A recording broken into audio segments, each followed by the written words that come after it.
Assalamualaikum warahmatullahi wabarakatuh dan salam sejahtera. Apa yang dimaksudkan dengan hedonisme? Hedonisme merupakan satu fahaman yang meletakkan keseronokan dan kepuasan diri sebagai matlamat dalam kehidupan. Dalam era globalisasi dan teknologi digital yang semakin berkembang, masyarakat mudah terpengaruh dengan budaya hedonisme ini, terutamanya golongan remaja. Hedonisme berasal daripada bahasa Yunani iaitu hedon, H-E-D-O-N-E, yang membawa maksud keseronokan. Budaya ini sering dikaitkan dengan gaya hidup mewah, hiburan berlebihan, dan juga sikap mementingkan duniawi. Oleh itu, hedonisme telah menyebabkan ramai masyarakat, terutamanya remaja, menjadi lalai dan menganggap keseronokan sebagai satu prinsip kehidupan mereka.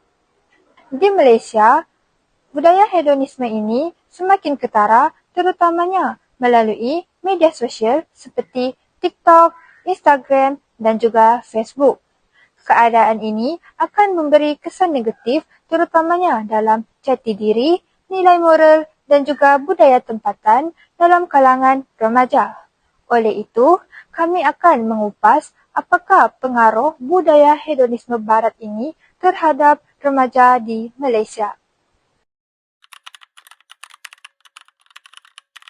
Baiklah, dalam video ini saya akan terangkan beberapa jenis hedonisme yang wujud dalam dunia ini. Kami mendapati ada 6 jenis hedonisme. Jadi kita akan kupas satu persatu apakah jenis-jenis hedonisme yang terdapat dalam dunia psikologi dan dalam dunia hari ini. Jadi kita pergi kepada hedonisme yang pertama, iaitu hedonisme umum.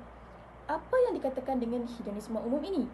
Hedonisme umum ialah pandangan bahawa manusia sentiasa mencari keseronokan dalam hidup. Seterusnya ialah hedonisme nilai dan kesejahteraan diri. Hedonisme nilai dan kesejahteraan diri ini melihat kebahagiaan sebagai ukuran utama kesejahteraan hidup seseorang. Hedonisme yang ketiga ialah hedonisme motivational ataupun psikologi. Hedonisme ini menyatakan manusia secara semula jati cenderung memilih ataupun mencari keseronokan dan mengelakkan kesakitan. Hedonisme yang keempat ialah hedonisme normatif. Hedonisme normatif berpendapat bahawa manusia sepatutnya memilih tindakan yang membawa keseronokan. Kita pergi kepada hedonisme yang kelima, iaitu egoisme hedonistik. Egoisme hedonistik ini dianya lebih kepada bersifat individu. Egoisme hedonistik ini apabila seseorang itu mengutamakan keseronokan diri sendiri. Yang terakhir dalam jenis-jenis hedonisme yang akan saya terangkan dalam video ini ialah utilitarianisme hedonistik. Seperti yang kita tahu, egoisme hedonistik ini bersifat individu, tetapi ianya antonim dengan utilitarianisme hedonistik. Utilitarianisme hedonistik ini bersifat sosial. Utilitarianisme hedonistik ini adalah satu tindakan yang memberi kebahagiaan kepada seramai mungkin orang. Macam egoisme tadi, egoisme itu memberi kebahagiaan kepada diri sendiri sahaja. Tapi utilitarianisme hedonistik ini memberi kebahagiaan kepada seramai mungkin orang. Hedonisme mempunyai pelbagai jenis dan pelbagai bentuk dengan fokus yang berbeza. Tetapi apa yang akan berlaku jika hedonisme ini tidak dikawal? Ianya boleh memberi kesan kepada individu, malahan masyarakat juga. Jadi, hedonisme ini perlu dalam diri, tetapi ianya perlu dihadkan dan dibataskan. Hari ini saya akan membentangkan hasil pembincangan kajian iaitu bertajuk hedonisme. Hasil kajian menunjukkan bahawa majoriti responden bersetuju bahawa budaya hedonisme memberikan kesan negatif terhadap golongan remaja. Daripada 5 orang responden yang terlibat, seramai 3 orang responden yang menyatakan mereka bersetuju terhadap isu hedonisme, manakala terdapat 2 orang responden yang tidak bersetuju. Tiada responden yang memilih kategori tidak pasti. Dengan ini menunjukkan bahawa responden menyedari kewujudan hedonisme serta pengaruh budaya yang semakin terjebak dalam remaja pada masa kini. Antara isu utama yang dikenal pasti ialah kecenderungan mengutamakan kepuasan sementara berbanding matlamat jangka panjang. Selain itu, budaya ini turut mendorong pembaziran dan keinginan untuk mengutamakan gaya hidup mewah secara berlebihan. Pengaruh media juga dan hiburan tanpa batas telah menyebabkan ketagihan digital dalam kalangan remaja. Lebih membimbangkan, budaya hedonisme boleh mengakibatkan pengabaian nilai, murni, agama dan budaya tempatan sekaligus meningkatkan risiko gejala sosial, masalah disiplin serta kesihatan mental.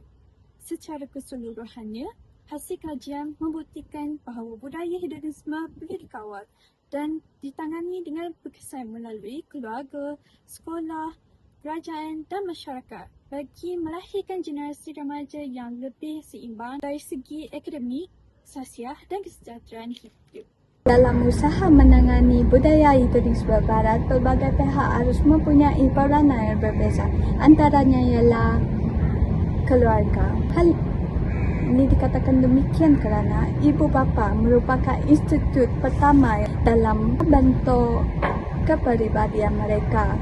Sebagai contoh, ibu bapa haruslah memantau mereka dalam penggunaan media sosial dan aktiviti harian mereka. Dengan ini, pengaruh hedonisme dapat dijauhi oleh golongan remaja. Yang kedua ialah peranan rakan sebaya juga mempengaruhi golongan remaja dalam kelompok sosial. Hal ini kerana pada peringkat umur, individu cenderung untuk mencari identiti mereka dan lebih dipengaruhi oleh kelompok sosial yang terdekat.